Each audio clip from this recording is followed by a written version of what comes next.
People give to self-help for all kinds of reasons, oftentimes as a result of their personal experiences.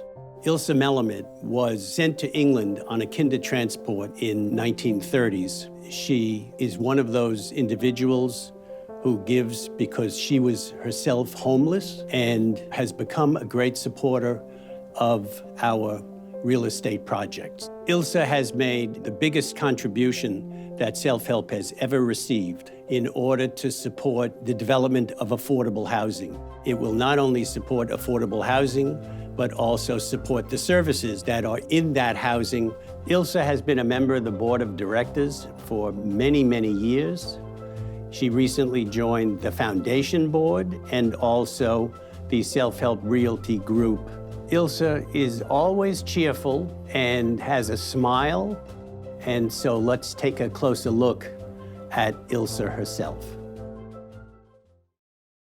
It is a special pleasure to honor Ilse Melamid tonight.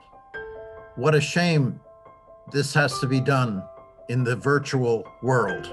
It would be eye-opening for each of you to meet this wonderful woman who has been so generous to Self-Help for so many years.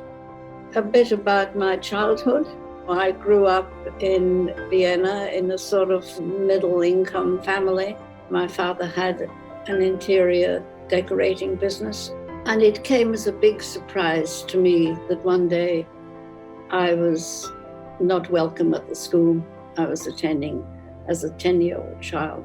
Not only was I ejected by the teachers, but by the children and their parents.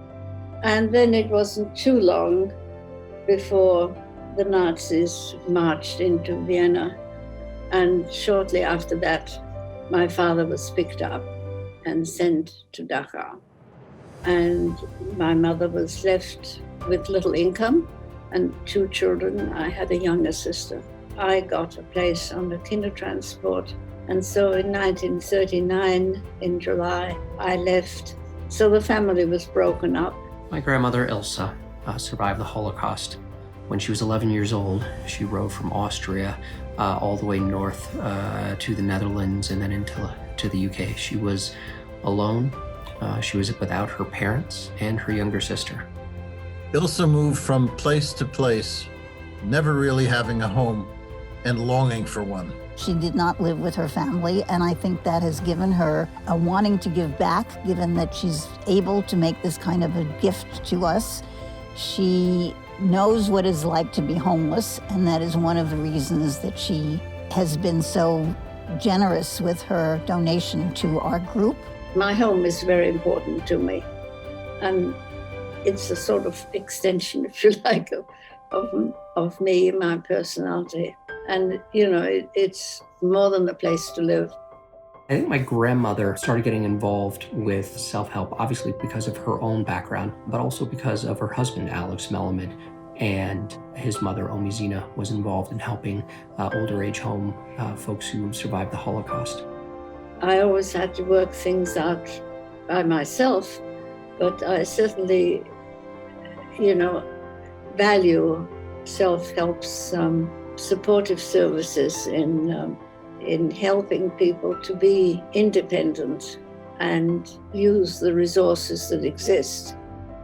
With Ilse's gift, we are creating the Ilse Melamid Affordable Housing Institute. Ilse's gift will allow us to robustly respond to the affordable housing shortage for seniors in our area by developing new projects, finding new land on which to build new housing. It will also allow us to provide amenities in those buildings for the residents to keep them active and happy.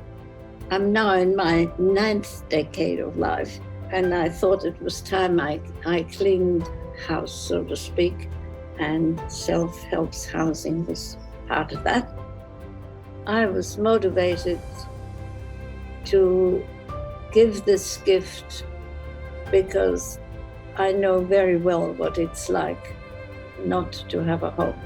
My grandmother's an exceptional woman. I think her legacy is going to be in multiple areas, a lot of it having to do with higher education, as well as giving time and energy to understanding her hardships and what she had to go through and helping those, especially later in life. She's just an amazing woman, and on top of that, a fantastic great-grandmother to my children. On behalf of Selfhelp, I would like to express our deepest appreciation to Ilse for this terribly important gift that she has made to our affordable housing efforts. Ilse represents to me everything that Selfhelp stands for from its day of origin. We are there to help people, and she has become a great motivator, a great donor, and a person who has boundless generosity. It's a project that has what I call legs. It doesn't come to an end. It doesn't get used up.